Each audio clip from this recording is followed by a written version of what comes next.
На данном этапе мы проводим предварительные исследования, чтобы попытаться оценить разнообразие трипаносоматит в этом регионе и оценить их потенциальную опасность, в том числе для позвоночных животных, потому что среди трипаносоматит есть и виды из рода трипаносома, которые являются паразитами крупного рогатого скота, отмечены в лошадях, в овцах и в коровах. Вот. И хотя их жизненные циклы на данный момент довольно плохо изучены, есть сведения, что они могут приводить к снижению удоев или к снижению рождаемости, а также к выкидышам на ранних стадиях развития эмбрионов. И эти паразиты переносятся слепнями, и комарами, мошкой и другими кровососущими насекомыми, например, мухами-жиколками. Поэтому на данном этапе мы провели предварительную оценку разнообразия трипаносом в слепнях из разных регионов Якутии, а также попробовали выделить трипаносом из крови млекопитающих животных, лошадей и коров. Группа протистов. Они действительно являются одноклеточными формами, хорошо видны в световой микроскоп.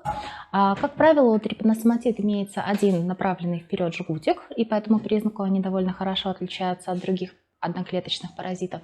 Хотя бывают исключения. Существуют формы безжгутиковые или существуют довольно редкие формы, очень красивые, у которых на большей части жизненного цикла, а не только в момент деления, наблюдается два жгутика.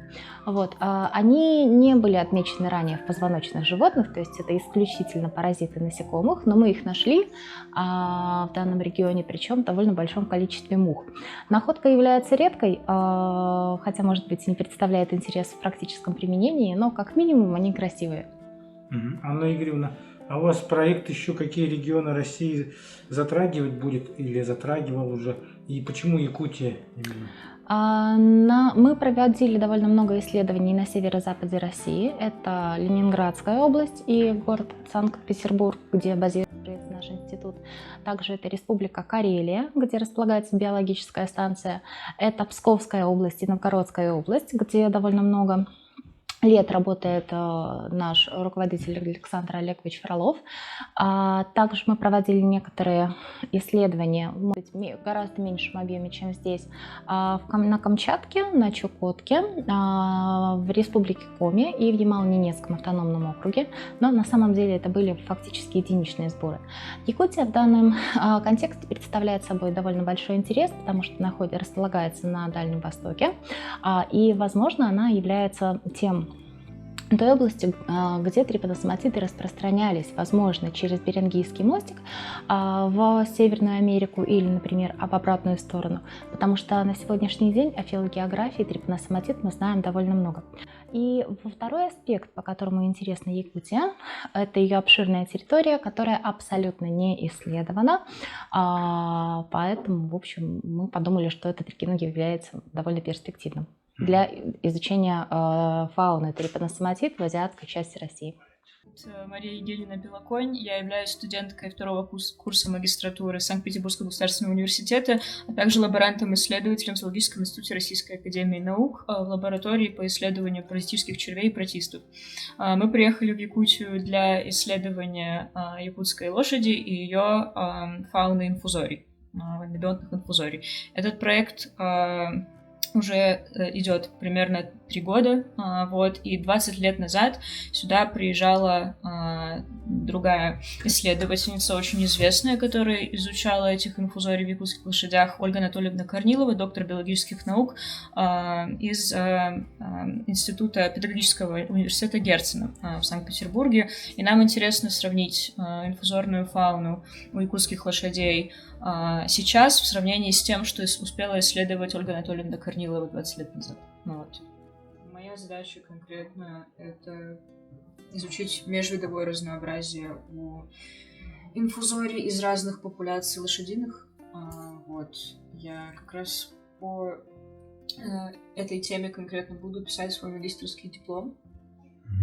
Мы ищем 3 одинаковых вида, 3 вида, которые есть у всех лошадиных, и сравниваем их с точки зрения молекулярной биологии, то есть смотрим, выделяем у них гены, смотрим на последовательность, как они между собой отличаются, Вот, и таким образом выясняем, насколько сильно, ну, в общем-то, популяции этих инфузорий отличаются друг от друга при географической изоляции. Вот. То есть вот у якутской лошади мы ожидаем обнаружить какую-то особую генетическую изменчивость, поскольку якутская лошадь — это эндемичная порода, вот, которая долго находилась в изоляции от других лошадиных. Соответственно, у нее инфузории должны тоже как бы сильно эволюционировать, скажем так, при многолетнем существовании внутри кишечника якутской лошади и тоже отличаться генетически от своих родственников из других лошадей. Такая идея.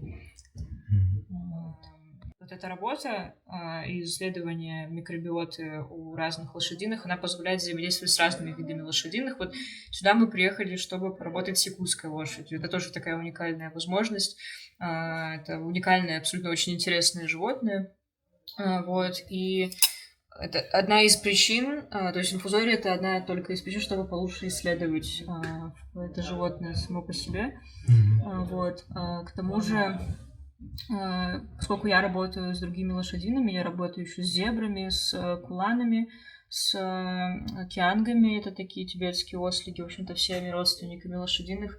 Это тоже возможность исследовать хозяина, да, как носителя инфузорий, и его биологию. И поскольку я работаю чаще всего с животными, которые содержатся в зоопарках или в каких-то, ну, в общем, в неволе, то нам это помогает к установлению взаимоотношений между инфузориями и хозяевами, нам помогает изучить самого хозяина, и поскольку некоторые животные достаточно редкие, и поэтому содержатся в неволе, вот это как-то поможет в дальнейшем сохранению этих позвоночных животных, да, как в неволе, так и в окружающей среде. Меня зовут Алексеева Ольга, я являюсь студенткой Санкт-Петербургского государственного университета. Я прохожу практику в Республике Саха.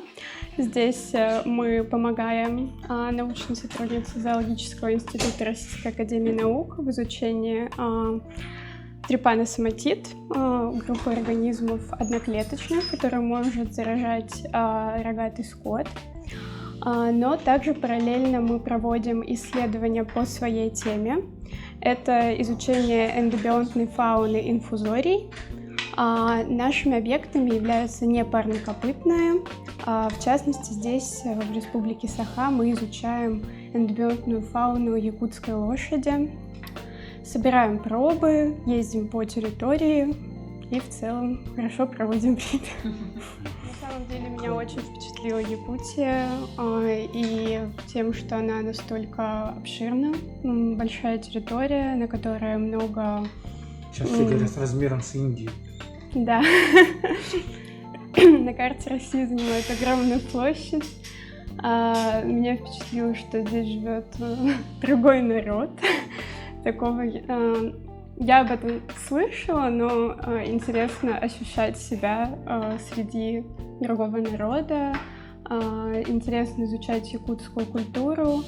Мне очень понравился национальный праздник, на который нас приглашали. Исах, да. И в целом мне было бы интересно продолжить как-то самостоятельно изучать якутскую культуру, когда я вернусь. Потому что мне кажется, что она очень отлична от нашей культуры, и поэтому она интересна.